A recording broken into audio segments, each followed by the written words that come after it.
What's good, everybody? Welcome back to another halftime show with your boy Courtlandt Griffin. We've been gone 2 weeks, but now we're back again. There's been a lot that's been happening throughout the sports landscape over the past couple of weeks. We're just going to touch on some things. So now we got a really jam-packed show. We're going to cover a plethora of topics, covering from Aaron Judge chasing history to Ime Udoka and the Boston Celtics possibly. Derailing a season before it even starts. I would say just to say a few things. But first, y'all already know what we got to do. We got to get into these halftime adjustments. First and foremost, we did have the last episode. If you guys tuned in, was the WNBA edition episode. We were talking about the start of the playoffs. At that time, they were still in the semifinal round.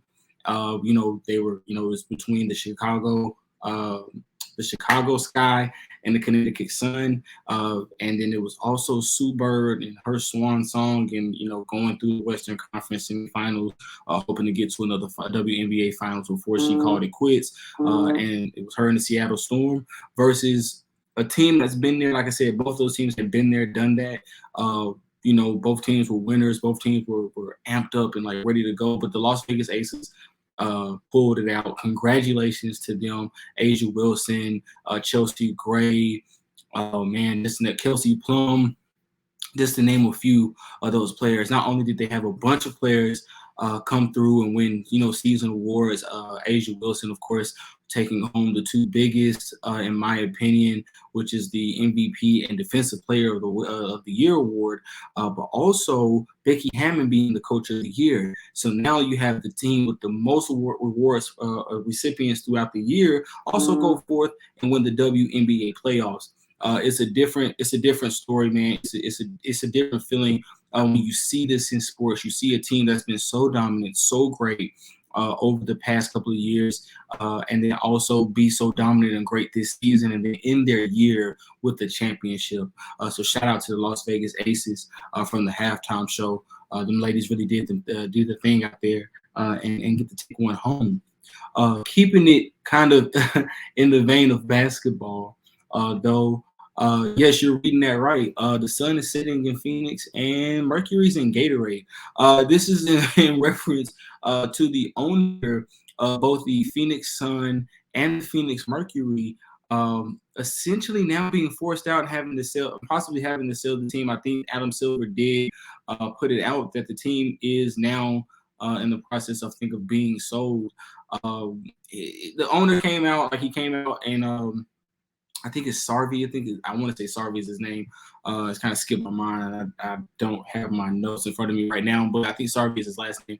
He essentially came out with a statement saying that, essentially blaming society for him having to sell the team for the things that he did, and not really taking accountability for him. But now those are up. Those two teams are up for sale, and there's been a report, a rumor, I don't know what you want to call it, a rumbling that possibly one LeBron James is in runnings to buy the team. Which if you hated him before, you're really going to hate him now, because not only is he going to be a player and also the partial owner of other teams in other leagues, but now he might own a NBA franchise, which in my opinion, kind of screams conflict of interest. But hey, it's LeBron James, and when has conflict of interest ever bothered him? So that's that. You know what I mean? It's kind of crazy just knowing the turmoil on the WNBA side that the Mercury went through. Went through and are still kind of going through right now.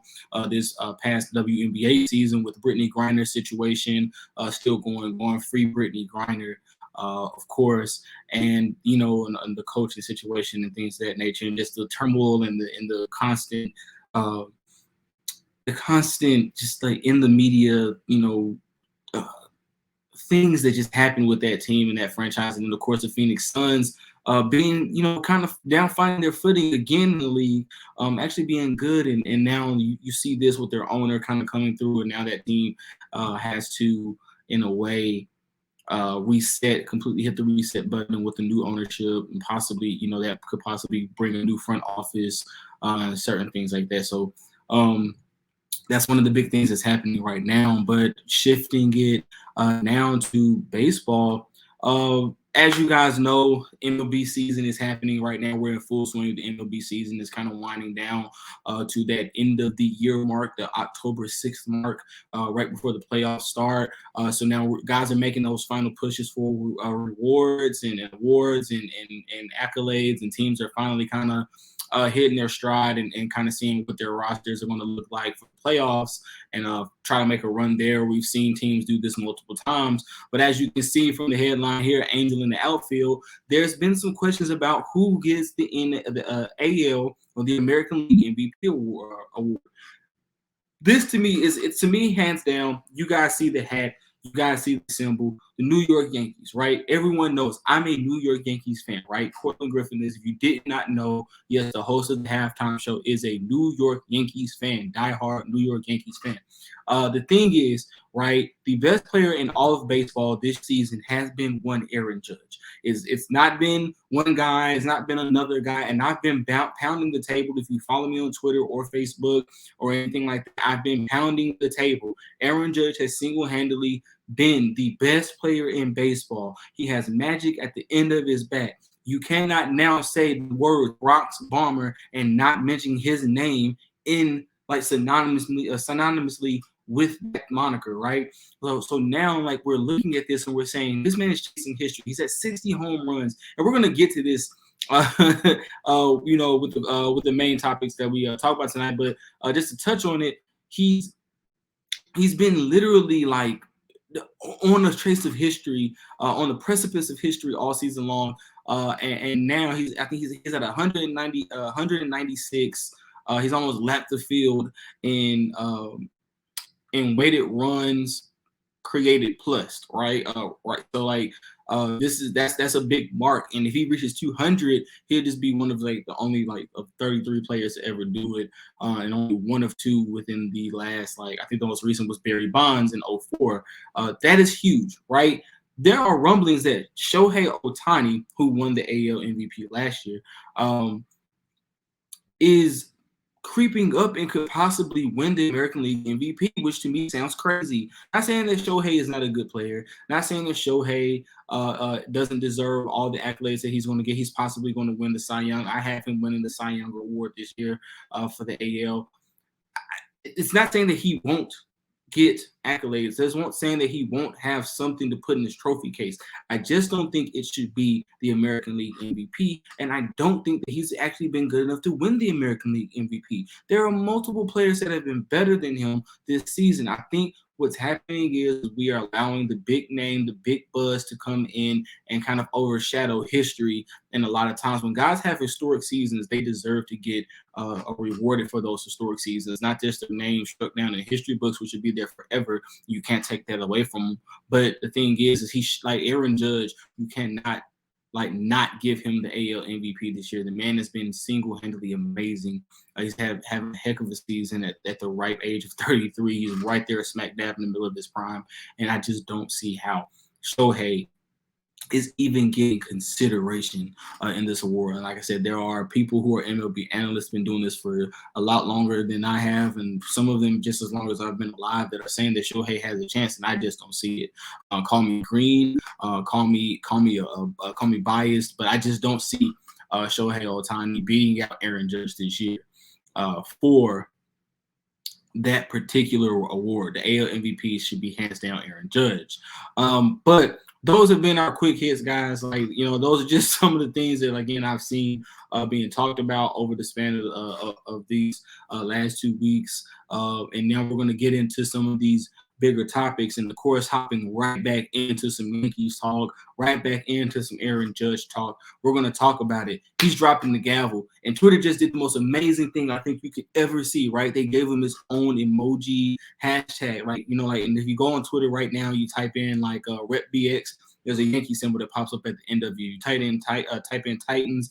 The Titans logo pops up at the back of it. On the crown, there's a little seafoam green crown that pops up in the back of it. WNBA Twitter, there's a little orange and white basketball logo that pops pops up, or you type in WNBA, the WNBA logo, NBA, you know, the NBA logo shows up, so on and so forth. And now Aaron Judge has one of those. Right now, he's at 60 home runs. The record is 61, held by Roger Maris, who's also guessed it, a Yankee. Okay, so like just to let you guys know, some of the best players in MLB history have come out of the Yankees organization, right? The greatest, we're single-handedly the most winningest organization ever in sports.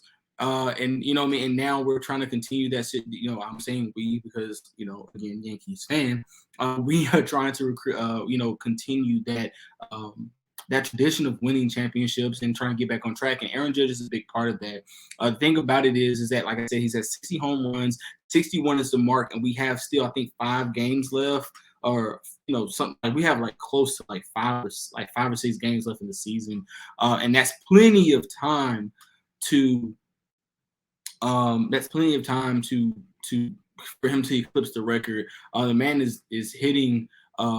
He's hitting at an all-time pitch. As I said in the previous topic there, he's at 196 weighted runs created. That is a huge mark, and a lot of people are talking about the home runs, and I don't want to overshadow the home runs, but I do want to talk about the weighted runs created, because he'll be one of 33, and then he would also join a very illustrious group of Yankees to have ever done it, right? So like, and some of those names are Mickey Mantle, and if you are a Yankees fan, you know these names, and you know how big they are and how integral they are to talking about Yankees baseball and the history of Yankees baseball. Mickey Mantle did it once, hit 200 WRC plus. Babe Ruth, Lou Gehrig. If Aaron Judge joins that group, that automatically puts him into, for me, and they win a championship, that automatically gives him a bid to be in, like, you know, to have a bid to be on Mount Rushmore. Like, I don't know if you would put him there. I personally have those 3, and Derek Jeter kind of slides in that 4th spot.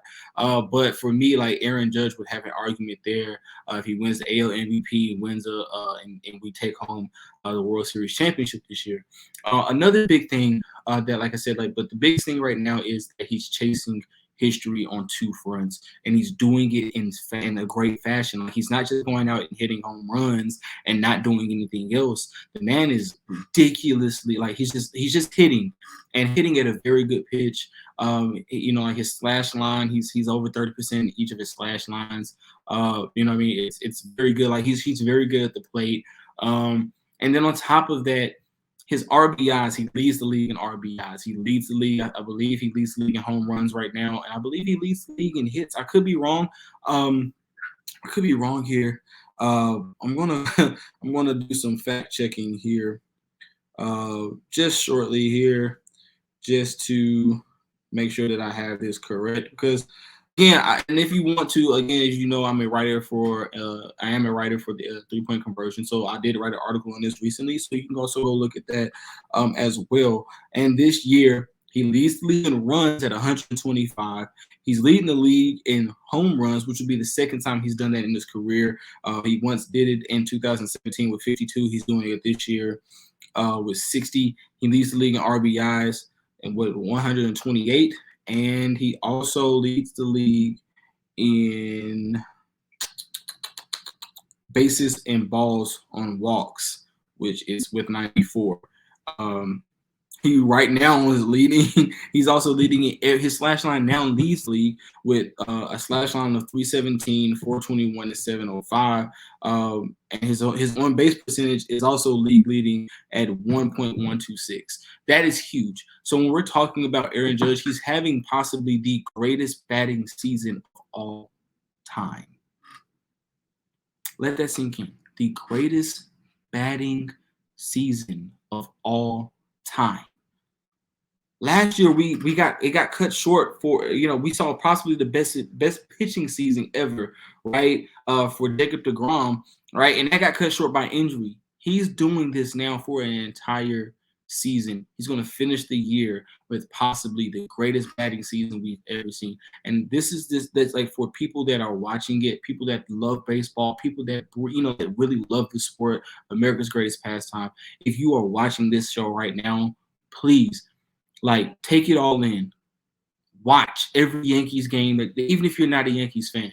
to say that you saw history be like made at night. You never forget. People don't forget, right, when they were where they were when history was made. I'll never forget where I was when the Music City Miracle happened. I'll never forget, you know what I'm saying, where I was when Robert Horry hit the game winner, right? I'll never forget where I was when Kobe won his 5th championship. I'll never forget where I was when LeBron won his 1st championship. These are things that you want to see. These are things that you want to see and be present for, whether you're in person or at home watching it on your TV set. And please just watch every game, because as soon as he hits 61, that ties the record for most home runs in AL history. And if he hits 62, that breaks the record. This is huge. So please, like, if you love baseball, if you love history being made, and you want to be able to tell your grandkids, your great grandkids, your sons, your daughters, you know, where you were when Aaron Judge broke the record, that a record that may stand and has stood now since the 60s. Roger Maris set that record in 61. So like, you know, this is a 60 plus year record, and it's going to be broken by a Yankee. I don't think you get more full circle than that, which is amazing. So we're going to kind of break away from baseball now, and we're going to talk about some NFL, guys. The NFL season, again, is 2 weeks in. Tonight, you'll get Thursday Night Football with the Pittsburgh Steelers. It's the AFC North matchup. Pittsburgh Steelers versus the Cleveland Browns. But there have been 3 teams. There's 3 teams that had really high hopes for the preseason. People were really talking about them, like, you know what I mean, being teams that could win it all or possibly be contenders, right? And now those teams are single-handedly kind of like milling it in the last 2 weeks. Had some tough losses. Those 3 teams being the Tennessee Titans, the Cincinnati Bengals, and the Las Vegas Raiders. So when we're talking about these teams, right, and Ashley Baker, I'm looking at you because she said in Sports After Dark that the Las Vegas Raiders will win the Super Bowl. And I know we're just 2 weeks in, but it ain't looking too good, right? These teams were very competitive. One of these teams plays in a very competitive division, a division that is housing 3, to me, in my opinion, 4 of the top 15 quarterbacks, and you can argue that maybe it's 4 of the top 10 quarterbacks in the division, in the league, right? And Patrick Mahomes, Justin Herbert, and you add Russell Wilson there, and you have Derek Carr, and that's the Raiders. You add Devontae Adams, you have Hunter Renfrow, you've got Jonathan Jacobs, you've got a revamped offensive line, you have Darren Waller there as one of the top tight ends, if not top 5. He's one of definitely, like, to me, the top 3 tight ends in the league. And then you have a defense that supposedly was supposed to be very good. They were very good last year, right? And they're supposed to be very good this year. And you're 0-2 heading into a matchup with another team on this list this week in week 3 with the Tennessee Titans, who are also looking for their first win. The difference between the Raiders and these other 2 teams is that the Raiders have a tough division schedule. You have a very tough division to face if you're the Raiders, and you have to right the ship. This is a new system, yes, for their young quarterback, but their quarterback Derek Carr. It's a new system. He has new targets. He has to build consistency. He has to build a chemistry with those guys, and I understand that. But when you add to a team, right, like Hunter Renfrow has been there. Darren Waller has been there. Jonathan Jacobs has been there. That offensive line has no reason to not be gelled and together, right, and have some kind of cohesiveness built and camaraderie built between each other. You had a whole offseason. The only person that has to kind of build some chemistry, build that timing, is Devontae Adams, and even then they had a leg up because they were college teammates. And I don't mean just like passing by college teammates when you played 1 year with each other. Like, no, they were college teammates. Derek Carr and Devontae Adams were Fresno State teammates together. It's one of the reasons why he went to Oakland. And now Oakland is 0-2. It's not looking very good. And it doesn't bode very well for them because you have a 2-0 Kansas City Chiefs team in that division. You have a team in the Broncos who are possibly going to be a little bit more competitive after, looking pretty lackluster to start the year. And then also you have the Chargers, who hopefully Justin Herbert is able to get healthy and that team is able to bounce back. They're going to be competitive. So when we look at that and we look at what that division brings, it's going to be tough. And you can't just fall. You can't have a season where you fall behind the 8 ball in this division anymore. You know, the Kansas City Chiefs had that last year where they kind of fell behind the 8 ball the first half of the year. And they still came back and somehow won the division. Now you can't do that this year. This year is going to get pretty scary in the AFC West. So you can't do that. But moving to the team that they play, the Raiders play in week 3 to the Tennessee Titans. It's just not working out right now. And to be honest, as a Titans fan, it's a lot of ways that I can go and approach this, but I'm going to take my fan hat off and put my journalist hat on and just call it like it is. This is a team that needs to figure it out and figure it out soon, right? You are in a division where the Jaguars are now the division leaders, right? The Texans have looked really good, though they are tied and lost both weeks 1 and week 2. They've been very competitive. The Colts are not looking very good, right? And the two teams that people have pretty much put all of their money in and pushed it all into the middle of the table to win this division have been the Titans and the Colts. Now, the benefit is the Titans and the Colts are very good teams as far as talent goes on those rosters, and those rosters are very well coached with Frank Reich and Mike Vrabel. But with the Titans, you have 2 rookies in Kyle Phillips and Treylon Burks that have been amazing, right? Nothing short of great. The last 2 weeks, right? Despite the team's success, Robert Woods has yet to kind of find his footing. He had a couple of good. He had a good reception. It was a screen pass that went for like 13 yards, got called back for a holding, or I think holding or like chop block or something, or an unnecessary roughness call during the Bills game in week 2. But outside of that, he hasn't really shown up on the stat sheet. But there are situations where this team just kind of looks like they forgot how to play football as compared to last year. One of those is it's 3rd and 10, and the 5 receivers, or like 3rd and 5, I believe, and the 5 receivers that you have on the field are Derrick Henry, Jeff Swain, Torrey, our fullback, I can't remember his name, but number 44, he's our fullback, and I believe it was I want to say Austin Hooper. Like, you have 2 tight ends, 2 running backs, no receivers on the field, and you expected Ryan Tannehill to convert a 3rd down against one of the best defenses in the NFL. And then on top, and that goes back to even week 1, where you're 3rd and 1, the game was on the line, and Chigo Okonkwo on an end around tight end around, you hand it off to a rookie tight end who's not proven, who hasn't been in that situation, and you try to get fancy on 3rd and 1 and you get stopped. These are the hiccups. These are the issues. And this is another thing that kind of bit the Titans in the butt,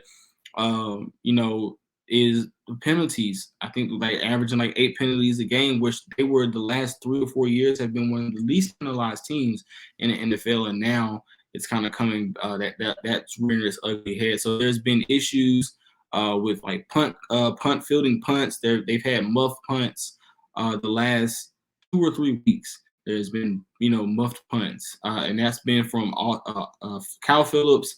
It's been from Amani Hooker, and it's also and those two those two are supposed to be very sure-handed guys, and they just can't handle punts, and it's resulted in turnovers and extra possessions for the other team. What has to happen is the Tennessee Titans have to figure out, first off, what are you going to do about your offense, and how are you going to get it going? There's been a rumor or a kind of a report that Tim Kelly is the guy calling the plays the first part of the game and then tied down and calls the rest of the game.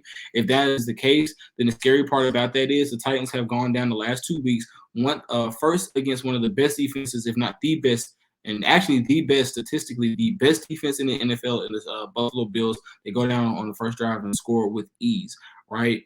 And then the week 1, you go down, you score on the New York Giants with ease. 2 first drive touchdowns in 2 weeks, right?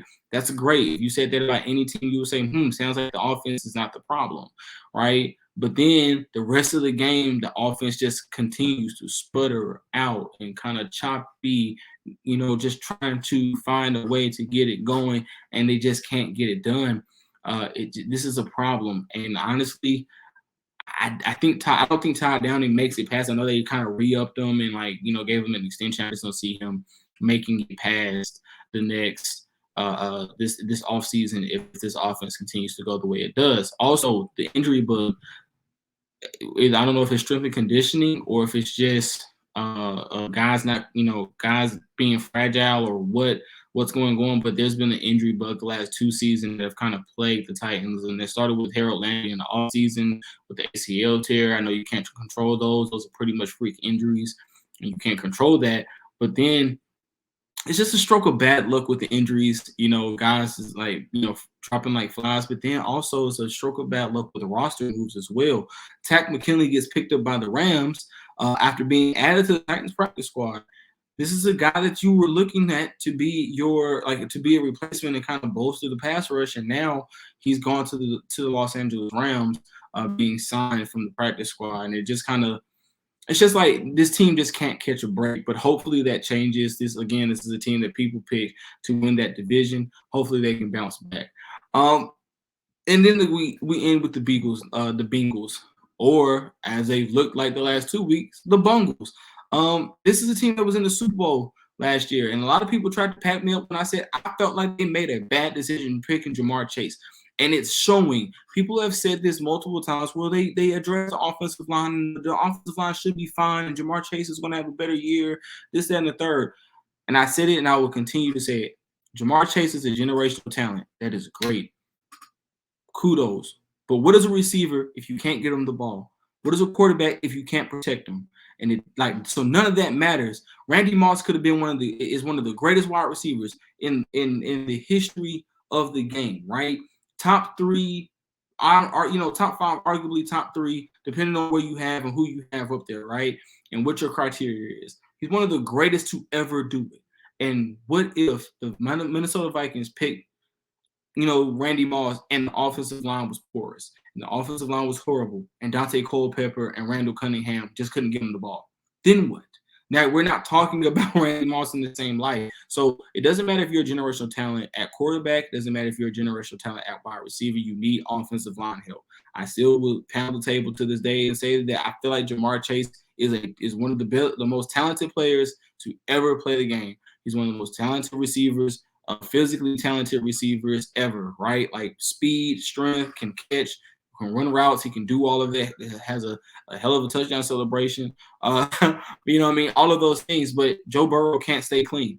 He can't keep his jersey clean. Number 9 is back there running for his life. Can't get, 9 sacks and 9 sacks in a playoff game wasn't enough for you guys to address your offensive line. And if 9 sacks wasn't enough, then guess what? You're never going to address it, right? Because that is not a priority for you. You are worried about your weapons, right? You have T. Higgins, you got Jamar Chase, and all of these guys, but what does it mean? What does it matter if you can't protect the quarterback? They've lost 2 heartbreakers, of course. They lost to Pittsburgh, which is a division opponent. Then you lose to the Cowboys, a game of which you should have been, you should have had in the bag, but you lost to the Cowboys and Cooper Rush. And it just seemed like the Cowboys wanted a little bit more in that game. If I had to say who has the least amount of issues on this list out of this 3, it might be the Bengals, but the Bengals have a issue that needs to be corrected immediately, or their season could go down the drain, and that's that offensive line. It's just plain and simple. And Joe Burrow, I think they said he deleted a bunch of his or all of his social media apps and all of these things, and that to me is like fluff. That's cool. It's great. We see guys do this all the time. We've seen other athletes in other sports do it. The most notable being LeBron James with like the whole 0 Dark 30 thing for the playoffs. But when it comes to this, deleting your social media is not going to correct the team. Deleting your social media is not going to make your left tackle stop guys from going and getting, stop guys from sending you to the ground. It's not going to stop your center from getting bull rushed and put on his back and you being rushed, right? It's not going to stop those things. So when we're talking about these teams and we're talking about these guys and them deleting social media accounts and doing all these things, it's not going to correct the issue. It's a fundamental issue. It's a positional issue. It's a roster issue that needs to be corrected. But yeah, these 3 teams are, as you see it, down bad right now. Each of them need a win You know what I'm saying, to kind of correct the season. I think any team that gets a win in professional sports, like when you're on a skid, you get that first win. It's kind of like, okay, now let's build on that. Let's build what was a success. All right, let's build to the next one. And each of these teams have the talent. Each of these teams have the coaching staffs, and each of these teams have the front offices to do it. We've seen it happen. The Bengals were just in the Super Bowl. The Raiders, people felt like were a piece away, a number one receiver away, another weapon away from being a Super Bowl contender. And the Titans were the number one seed last year in the AFC. And you know what I mean, despite losing AJ Brown and others, you know what I'm saying, like it's one of those teams that like you feel like, okay, with the coaching staff, Mike Vrabel and that coaching staff, they just may be good enough to overcome their downfalls and their downtrodenness. It's just one of those things. Like I said, it has to happen. These three teams need a win, and right now they are down bad. They're just not living up to the billing. They're just not. But our last and our final topic for the night, before we get up out of here, and I'll let you guys go view your Thursday night football, we got to talk about the scandal in Boston, right? Your affairs in order, because Ime Udoka's is not, right? So reports came out Ime Udoka was having a consensual interpersonal affair or intimate affair with a colleague, of the Boston Celtics, which is against, I believe, their code of conduct policy, right? It's one of those situations where it's kind of like what, like you kind of look at it and you're like, it's two adults. They're consenting to doing this. You kind of view it as like a petty, it's like a petty thing. But it's not. It's in the code of conduct. The Boston Celtics don't allow it. They don't allow interpersonal intimate relationships between colleagues and between coworkers that work for their organization. Ime Udoka is doing that to add insult to injury with this. Not only is it against the law, against the rules of the team and organization, but he's also in a 10-year, decade-long engagement. He's his fiance. A lot of people felt like it was his wife, but she's not. The report came out. I just read this a couple of hours ago that they are in a 10-year engagement, him and Nia Long. Now, taking the journalist hat off, a fan hat, if I was engaged in Nia Long, first of all, like we're not being engaged for 10 years, I'm going to go ahead and wipe that up. But at the same time, this is crazy. Like you're in a 10-year engagement, you're in a relationship, and you chose to have an intimate relationship with a coworker, knowing that that's against the code of conduct. It's just one of those situations that kind of is like a boneheaded thing. And this could derail the Boston Celtics season before it even starts. Ime Udoka is one of those guys that I kind of beat the table for. I felt like he cemented himself as one of the best coaches in the game. He was coach of the year last year, had Boston Celtics in the finals. They were playing some very good basketball. He's one of the guys that I felt like he's a guy I felt like improved every single game, every single playoff game that he played. This team seemed to improve, and he as a coach improved with his X's and O's and just getting his guys to adjust and just, and like even in-game adjustments. I felt like he did everything he possibly could to get that team to the promised land. But this just derails it. In a way that you have a guy like Malcolm Brogdon. They made all of the right moves that you could in the offseason to get back to the finals and possibly be competitive and maybe win one. And now you're not going to have your coach there. He's facing a possible 1-year suspension for a situation that, I mean, we personally don't know how long this has been going on. So I don't want to spit out some like heinous time span, but you're going to lose a year off of your career. A year of which you could have coached your team, a year of which you could have made just adjustments and improved more and got more court time and more experience as a coach. You put that in jeopardy, and now you're not going to have that over however long this relationship was between you and a coworker, whether it was a fling or whatever, or just a minor affair or whatever. It doesn't matter. You have to make better decisions. Now, I do and have seen the reports that about Brett Favre in that situation as well. And a lot of people kind of felt like that this is getting blown up and blown out of proportion and kind of being overshadowing a situation that's just as, if not like more egregious than Brett Favre, than his situation, the Brett Favre situation. like in the Brett Favre situation, if you haven't, like, you guys just like go to Google. It's crazy. I think he like took like $5 million to build from like people of Mississippi or state of Mississippi to like kind of like embezzle the money or something like that, and like, you know what I mean, to build a stadium or a field for his daughter's college. And it's crazy. Like it's a lot of crazy things that that Brett Favre is now in the headlines for, but it is a little bit more. It is more egregious than what Ime Udoka is going through, and I don't like pulling the race card. It's not something that I like to do, but in this situation, it does kind of seem like the media and major media outlets are kind of blowing this up and kind of minimizing what Brett Favre did. Neither is right. For what they did and what has transpired. But in certain situations, you gotta, if you can't throw a rock at one person and then, fling a boulder at another. It has to be equal on both sides. But with this situation, my whole thing is that the Boston Celtics now have to, in a way, be cautious now about how they approach the season.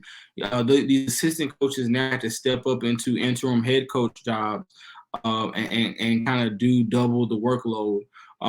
They don't know what the situation is going to be with Ime. We don't know if he's going to be suspended for a year. We don't know if they're going to fire him. We don't know what's going on. We also don't know all of the details of what the affair consisted of.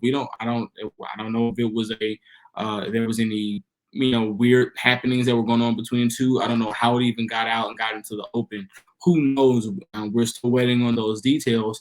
But at this point in time, it's just one of those things that you got to kind of look at and say, like, well, what was the difference? What happened? And how did this happen? Was this allowed to happen? And what made him do this thing? And, of course, now he has to deal with the on-court stuff with his job and like his job security and things. But also at home now, you have to go home to a disgruntled fiance and Nia Long, who knows how that's going to affect him mentally as well. So, again, it's one of those situations where we guys got to wait and see how it plays out. But it's just, to me, it's just a bonehead decision, bonehead mistake that you just can't make. When you're a head coach, you're trying to teach guys on your team and give guys on your team an opinion and a way, like your opinion, but also facts and things like that, and also a guiding light in a way to, like, not only be a man, because most of these guys that you're coaching are going to be fresh out of college. Some of them are 18-year-old kids. Some of them are 20-year-old, 21, 22-year-old young men who are coming into a league and making billions of dollars. And not only are they looking for a guy to teach them basketball, but they're also looking for a guy to kind of show them a model to live after, like, a life in most cases. And, doing stuff like this and doing something like this kind of can destroy that trust that maybe the younger players have, and maybe some even the older players and veterans have, because they don't know if you're going to be reliable enough and conscious enough to not make these decisions, so that they have a guy that they build a relationship and a rapport with there on the sideline. But guys, like, this is a fairly short episode. It's nothing crazy. It's just, like I said, we've been gone for 2 weeks. I will say this and leave you guys with this: Thursday night football is tonight, as I mentioned before, between the Pittsburgh Steelers and the Cleveland Browns. I do personally think that this game is going to be a tough one. Thursday night football is always tough. Primetime games are always tough. And it's the AFC North. You always know it's going to be a slugfest. I do have the Pittsburgh Steelers taking this one 13-10. I don't think it's going to be a high-scoring game. I think both teams are still kind of trying to figure it out. Deshaun Watson is still suspended, I think, until week 5, I believe. I believe it's like week 5 that he's suspended until. Or I think they might have given him a year.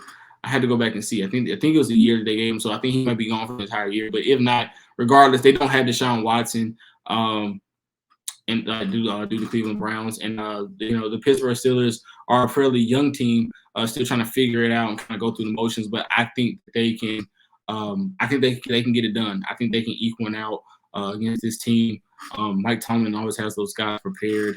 So, yeah, 13-10, you heard it here. Halftime show has it 13-10. Pittsburgh Steelers take home the game against the Cleveland Browns on Thursday Night Football. Again, I thank you guys for coming through. You guys can catch me on the 3-point conversion.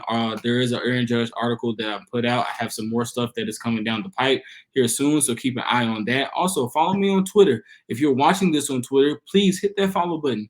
Don't be afraid. You know what I'm saying? I don't bite. I do argue a lot, but I don't bite. If you're watching this on Facebook, then follow me on Twitter at the THEC, the letter C, Griffy, Griffy. That is the C Griffy. It is the same on Instagram. Follow me there as well at the C Griffy. You can follow me there. There are different posts. There'll be shorts. There'll be tweets. There'll be posts of different takes and things that I see, and my opinions on a lot of things. I'm very vocal about those things on those sites as well. Follow my YouTube channel, the Halftime Show. You can search Courtlandt Griffin, search my name. You can find it that way as well. Blow this up on YouTube if you can't watch it live, and it's always great to see it on YouTube and catch it there. Every episode is posted to my YouTube channel, and I do appreciate you guys for giving your support and love to the Halftime Show. But again, thank you guys for coming through another one. This has been a great episode. I really appreciate all the support and love. Peace.